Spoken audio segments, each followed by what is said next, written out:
Personne dans cette petite salle de consultation stérile, au cœur d'une clinique vétérinaire de Lyon, ne pouvait imaginer le miracle absolu qu'ils allaient vivre dans cet instant précis.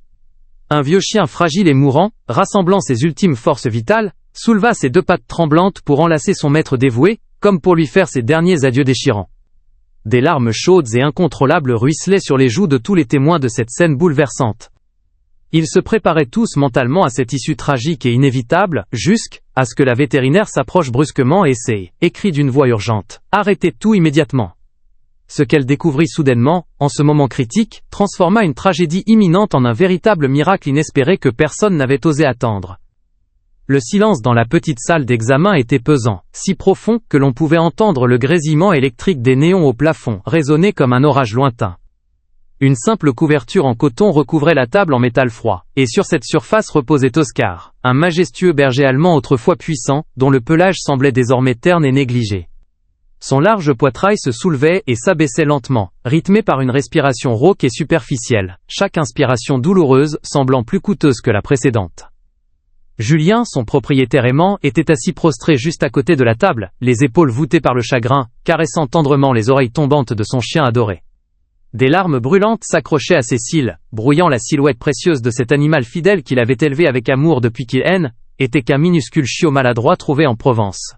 « Tu as été le meilleur ami que j'ai jamais eu de toute ma vie », murmura Julien d'une voix brisée par émotion intense. « Pardonne-moi mon vieux frère de devoir laisser tout cela se terminer de manière si terrible. » Les yeux fatigués d'Oscar papillonnèrent en entendant cette voix unique et réconfortante, le regard encore voilé mais cherchant activement ce son familier qu'il aimait tant. Lentement, délibérément, comme si le mouvement drainait la dernière goutte d'énergie de son corps fragile, il leva péniblement sa lourde tête et poussa doucement le poignet de Julien. Ce simple contact désespéré faillit briser complètement le cœur du jeune homme. Un sanglot profond et douloureux échappa de la poitrine de Julien, et il se pencha rapidement pour poser son front contre celui de son cher Oscar. Derrière eux, la vétérinaire compétente et son assistante respectueuse restaient immobiles, leur laissant volontairement cet espace sacré nécessaire pour leurs adieux déchirants. L'assistante, émue, essuya discrètement ses yeux humides du revers de la main. Elle avait beau avoir assisté à ce moment difficile d'innombrables fois, elle savait que la douleur de la perte d'un animal de compagnie ne devenait jamais plus facile à supporter. C'est alors, avec un tremblement visible parcourant ses membres affaiblis, qu'Oscar fit quelque chose que personne n'avait anticipé. Avec une peine immense, il leva une patte fatiguée, puis l'autre, et avec une grande précaution, il les referma fermement autour du cou vulnérable de Julien. Dans cette dernière étreinte désespérée et poignante, c'était comme s'il communiquait simplement « Merci pour tout ce que nous avons partagé mon fidèle compagnon ». Les épaules de Julien furent secouées de spasmes incontrôlables, alors qu'il s'accrochait au corps amaigri d'Oscar. Ses larmes chaudes pénétraient le pelage épais et rêche du chien autour de son cou. « Je t'aime tellement », chuchotait-il en boucle, comme une prière. Les mots se brisaient et s'effritaient chaque fois qu'ils échappaient de ses lèvres tremblantes. Il était préparé soigneusement à ce jour redouté, répétant ce qu'il dirait, mais rien n'aurait pu atténuer la douleur brute de savoir que était la dernière fois qu'il sentirait cette chaleur canine apaisante. La respiration d'Oscar devint irrégulière, ses flancs se soulevant par à-coups dans un effort visible. Pourtant, il gardait ses pattes fermement crochées autour du cou de Julien, refusant résolument de lâcher prise. La vétérinaire fit un pas de plus, son expression restant douce mais visiblement décidée à procéder à l'acte final. Avec précaution, elle tenait la seringue préparée dans sa main experte, le liquide clair scintillant sous la lumière crue des lampes chirurgicales. « Je suis prête quand vous l'êtes vraiment », murmura-t-elle doucement, comme si des mots plus forts pouvaient briser ce moment émotionnel fragile. Julien leva lentement la tête, juste assez pour plonger son regard dans les yeux profonds et fatigués d'Oscar. « Tu peux enfin te reposer maintenant mon doux garçon », réussit-il à articuler d'une voix étranglée et sa main posée sur le cœur battant du chien. « Tu as été un chien si courageux et bienveillant. » Oscar émit un petit gémissement sourd, presque comme un dernier soupir de soulagement. Sa queue remua faiblement, une seule fois, traçant un arc lent sur la couverture. L'assistante s'approcha pour poser une main réconfortante sur l'épaule affaissée de Julien, tentant de lui offrir un peu de soutien dans cette épreuve. Juste au moment où la vétérinaire positionnait l'aiguille près de la patte fragile d'Oscar, elle se figea brusquement. Une ride profonde se creusa soudainement entre ses sourcils froncés. Elle se pencha délibérément en avant, étudiant attentivement la poitrine du chien, comme si elle avait entendu un bruit qui n'avait aucun sens logique. Pendant un court instant angoissant, toute la pièce sembla retenir son souffle dans une attente collective. L'expression inquiète de la vétérinaire s'accentua alors qu'elle reposait très doucement la seringue sur le plateau métallique froid. Elle pressa fermement son stéthoscope contre le thorax d'Oscar, ses yeux fixés sur la trotteuse de l'horloge murale, écoutant avec une intensité palpable. L'assistante la regarda avec attention, visiblement troublée par ce changement d'attitude. « Quelque chose ne va vraiment pas, chuchota-t-elle, craignant de briser le silence. Julien essuya son visage inondé de larmes avec la manche de sa chemise, la confusion prenant le pas sur son chagrin. « Qu'est-ce qu'il y a ? Que se passe-t-il ? Demanda-t-il d'une voix rauque. « Attendez un instant, murmura la vétérinaire, ajustant son stéthoscope pour mieux entendre. Elle ferma les yeux, se concentrant totalement sur le son intérieur. Le rythme cardiaque faible et irrégulier qu'elle s'attendait à trouver chez un chien en train de mourir de vieillesse était tout simplement absent. Au lieu de cela, elle entendait clairement quelque chose de totalement différent, un rythme certes inégal, mais indéniablement tenace, qui ressemblait moins à un cœur qui lâche que à un organisme luttant furieusement pour sa survie. Oscar expira longuement, son corps s'enfonçant dans la couverture, mais son cœur continuait de battre avec une persévérance déterminée. Avec une extrême précaution, la vétérinaire souleva la babine du chien pour vérifier la couleur de ses gencives. Elles étaient pâles, certes, mais n'avaient définitivement pas cette teinte grisâtre spécifique qui signale une mort imminente. Elle se tourna vivement vers l'assistante. « Vite, apportez-moi un thermomètre et vérifiez à nouveau son dossier médical », ordonna-t-elle avec urgence. « Je dois vérifier sa température exacte et revoir ses dernières analyses sanguines immédiatement. » Les yeux anxieux de Julien firent l'aller-retour entre le médecin et Oscar, un espoir violent et soudain, luttant contre l'incrédulité. « Je ne comprends pas. Vous aviez dit qu'il était en train de mourir. » La vétérinaire le regarda droit dans les yeux. « Je le pensais sincèrement, » admit-elle d'une voix soudainement plus ferme. Mais là tout de suite quelque chose ne colle pas. Avant de faire quoi que ce soit d'irréversible, nous devons être absolument certains de son état. L'assistante agit avec rapidité et efficacité, apportant le matériel nécessaire et déverrouillant l'ordinateur du comptoir. La vétérinaire glissa l'appareil électronique sous la patte avant d'Oscar, comptant silencieusement en regardant le petit écran digital. Lorsqu'un léger bip retentit, elle lut le chiffre affiché 2 fois pour être absolument sûre de ne pas se tromper. « Sa température corporelle est beaucoup trop basse », dit-elle d'une voix grave. Pas à cause d'une défaillance des organes due à elle, âge, mais potentiellement à cause d'une infection massive et généralisée.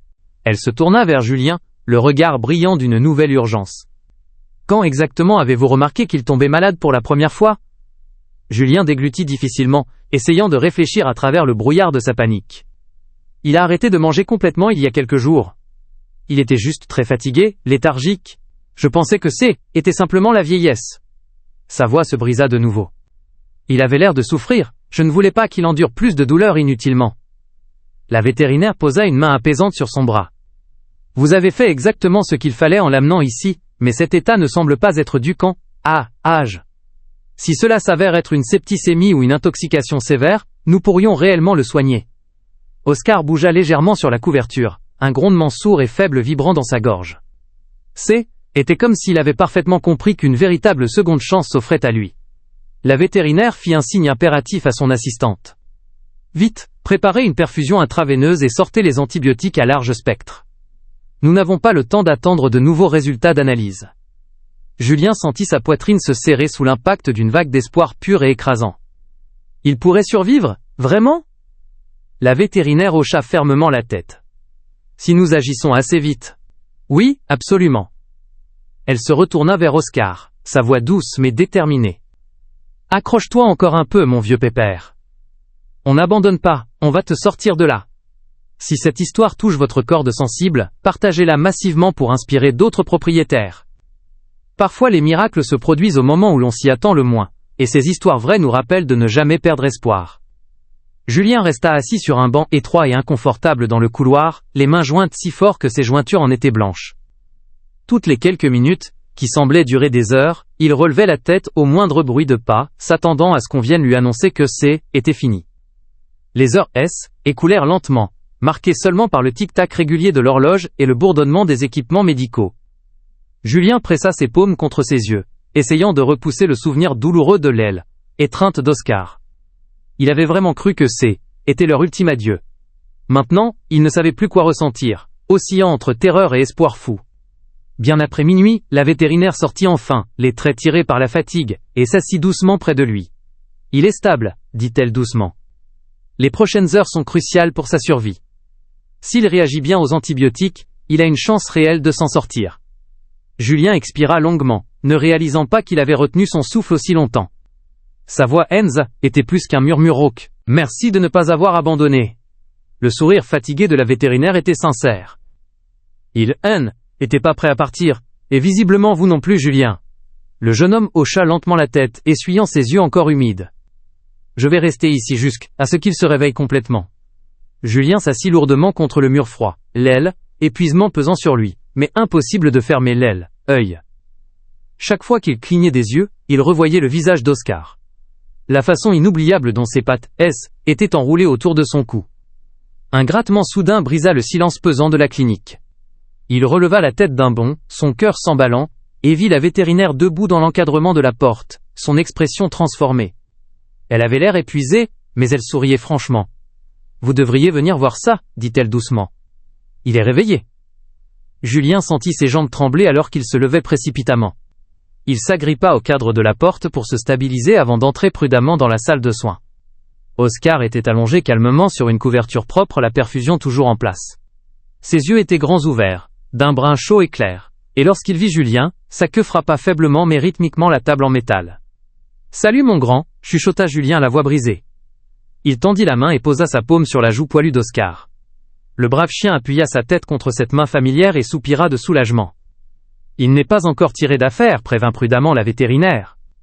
Mais c'est un battant, et c'est bien plus que ce que nous espérions hier soir. » Julien hocha la tête, les larmes brouillant à nouveau sa vue. Il colla son front contre celui d'Oscar. « Tu et t'es pas prêt à me laisser ?» murmura-t-il avec émotion. « J'aurais dû le savoir. » Oscar bougea doucement, et, avec un effort considérable, posa une patte sur le bras de Julien. Il était clair que ce n'était pas un adieu, mais une promesse de vie. 3 semaines plus tard, Julien et Oscar se promenaient ensemble dans leur parc habituel à Lyon, là où ils avaient joué tant de fois. Le chien avançait plus lentement, avec précaution, mais ses yeux brillaient à nouveau de vie. Chaque pas était un rappel puissant que parfois, la fin n'est que le début d'un nouveau chapitre. L'histoire incroyable d'Oscar nous enseigne que l'amour véritable n'abandonne jamais, même dans les moments les plus sombres. Si cette histoire a touché votre cœur, attendez de découvrir les autres que nous avons à partager. Lettres d'amour, abonnez-vous à la chaîne Histoire d'amis à poil et activez la cloche. Recevez chaque semaine votre dose d'histoires d'animaux émouvantes et de loyauté animale inébranlable. Rejoignez-nous pour offrir une seconde chance pour les animaux et les faire connaître.